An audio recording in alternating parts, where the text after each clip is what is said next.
What's the first image that you take on a new camera? If you're anything like me, you load a roll of film into the camera and you go and find the cutest member of the family, which for me is Max, our family dog.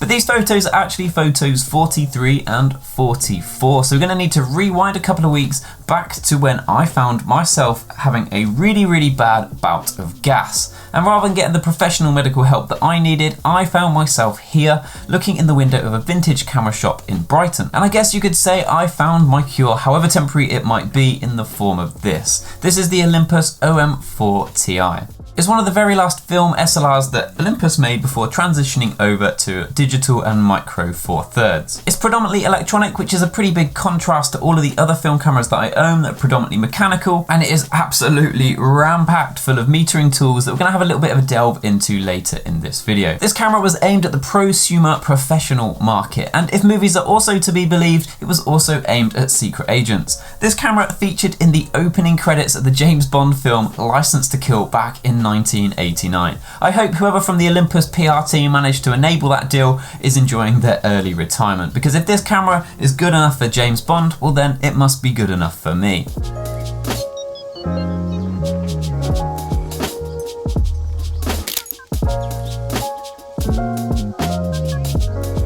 So then why did I pick up the OM-4 Ti? So if you watched my previous video where I shot my mum's old Miranda MS3, which was pretty much the cheapest camera you could buy in the 80s that was an SLR, I really enjoyed that form factor, and I set myself out on a little bit of a research mission to find out what more professional SLR I wanted to have a look at.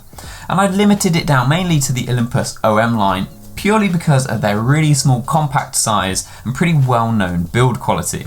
Now most people though will pick up the OM-1, which is by far the most popular camera, and the main reason for that really is that camera is fully mechanical, whereas this one is a lot more electronic. If things go wrong with the OM-1, there's a good chance there's someone out there that'll be able to fix it because it's mechanical, whereas with this, it's a little bit more hit and miss. If some electric features in here die, it could be the end of this camera. And when we set out for Brighton, I was actually going out to buy an OM-1 or an OM-2N. They had both of those in stock, and it was only when I got there and saw the OM-4 Ti sat amongst them at the exact same price, I thought, hang on a minute, maybe I do go for the less popular model, as it's electronic and that's a pretty big contrast to all of my other cameras, so it makes this one stand out a little bit amongst my collection.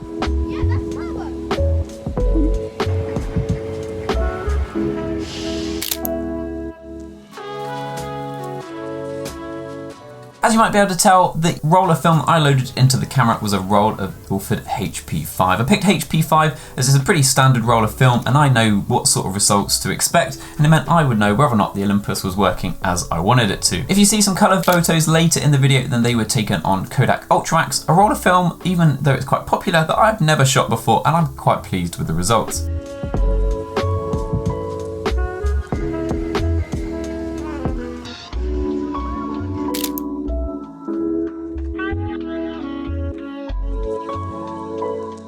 So if we go back then to the point that I just left the shop and I was holding this camera really for the first time, what were my initial thoughts? My initial thoughts were, unlike the name suggests, OM-4 Ti for titanium, because it's got a titanium top and bottom plate, this camera is actually pretty heavy.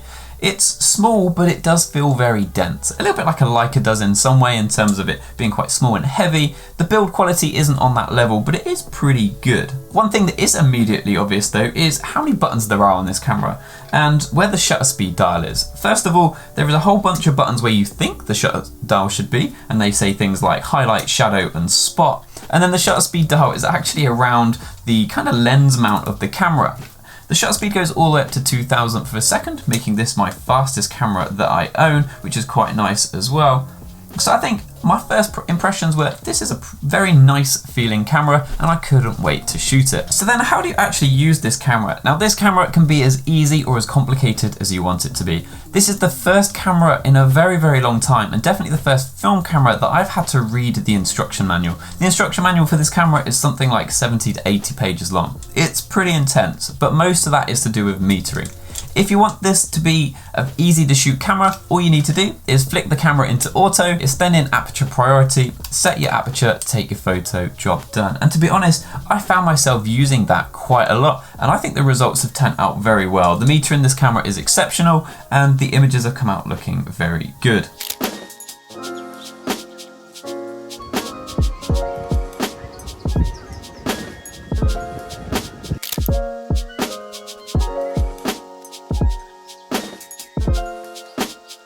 But let's say you do fancy shooting manual, how do you go about that? It's literally as easy as switching the switch over to manual and then all of the controls are over to you. If you look through the viewfinder, there's like an old school LCD strip across the bottom that shows you your light meter reading, and as you change your shutter speed, that bar moves up and down, and if it's in the center of the screen, then you've got your exposure correct.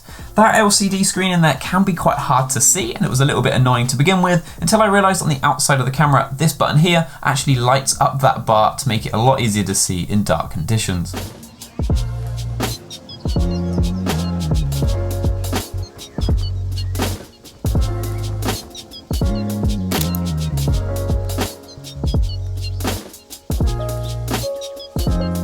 So having just shot 2 rolls of film through this camera, so I'm kind of still getting used to it, let's have a little bit of a touch on these controls on the top. Now this camera, if you don't do anything, uses center weighted metering, which is pretty good for pretty much anything you want to do. However, if you do want to get a bit more clever with it, it's the spot meter inside of this camera that is very clever. Now, there's a button on the top called spot, and if you point your camera somewhere and press the button, it will take a spot meter reading of that point. Now, where this camera gets very, very clever is you can take more than 1 spot meter reading, and the camera will actually average out the 2 meter readings and take the image in the middle. And it can go much further than that, up to 8 different spot meter readings, and the camera will average them out. If you enjoy spot metering, this camera is an absolute beast on that front. Now there is 2 other buttons on the top of the camera. They are highlight and shadow. Now what that's going to do is, let's say you're shooting a white object. If you were to take a spot meter reading of a white object and fire the shutter, your image would actually come out grey. The camera is going to take the white image and try and make that the neutral point. If you take a spot meter and then press highlight, what the camera does is tries to render that thing that you've just metered on in white by actually adding 2 stops of overexposure. The shadow button does exactly the same. So if there's something you want to be in your image completely black, if you take a spot meter reading of it and then press shadow, it actually adds 2 2/3 stops of underexposure on to try and render that in black. I've not messed around with those too much yet, but it has been an awful lot of fun so far.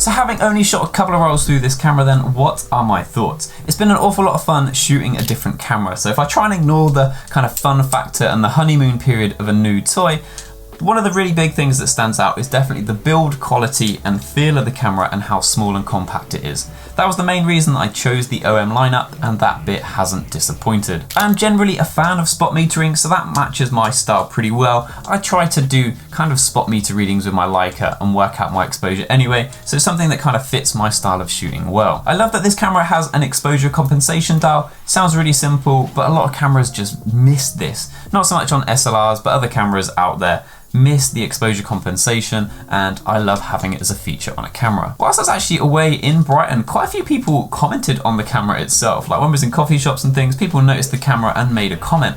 I didn't realise that Olympus had such a strong following, and I quite like talking about cameras, so it was quite nice that this camera was getting a bit of attention and being able to start up conversations from it. Then I guess we can't ignore the images. I think the images have come out looking really good. I completely messed some of those up, but that was just me and user error, getting used to a new camera. But the images that I have actually thought about and got right, I think look very good, and I can't wait to shoot some more film through it. One of the other good things is the accessories for these cameras are actually pretty cheap. I want to get a wider lens, like a 28mm, and that 28mm will probably cost me £30–40. It's a really cheap system to get into, and I quite like the fact as well that the lenses have a really good close focusing distance. There was a few pictures of coffee in the video today, and some of those images I think came out looking really good, nice and sharp, even at that close focusing distance. It's pretty good as well that this camera, if the batteries do fail, that you can set it to a mechanical mode where it will shoot at 60th of a second. So if the batteries do run out, you're not just carrying a useless camera. There are options out there for you to still try and get some images. Moving on to the negatives then. I think first up is probably the shutter speed dial. I feel like I struggle whilst looking through the viewfinder to like fumble around for this shutter speed ring. I think that's something that I'll get used to over time, but currently it's one of the things that I'm struggling to get used to. One of the things that I was going to say about was how loud the beeper is in this whenever you do anything with the camera. However, just before making this video, I have found out that the little switch on the front can be used to stop it making a noise, which I am very happy about, as the beeper is quite loud and it's an annoying pitch. One of the things with the Olympus lineup, and I think it's the same with the other lenses as well, is that the lens only goes up in full stops, and I feel like full stops are quite often big jumps, and sometimes if you just want to dial it in a little bit, you don't have that option. I think this lens basically goes from f1.8 to f16 in what, 6 stops, in 6 different settings. I wish that there was half stops or maybe even third stops on the Olympus lenses. The other one then is probably the LCD inside the viewfinder. I know I said earlier that there's a light that you can turn on, but it's still not the easiest thing to see, and I'm not really sure I like the method of the bar going across the bottom. But overall, by far, the pros absolutely do outweigh the cons with this camera. I've loved shooting it and I cannot wait to shoot some more rolls through it. If you've enjoyed this video and you want to see more content like this, please do not forget to like and subscribe. And if you want to get a bit of a head start on some of the things that we're doing, then please follow me along over on Instagram as well. I tend to post stories about what I'm out shooting, so you'll get a first glance there before the YouTube videos are made. Thank you for watching, guys, and I hope to see you in the next one. Cheers.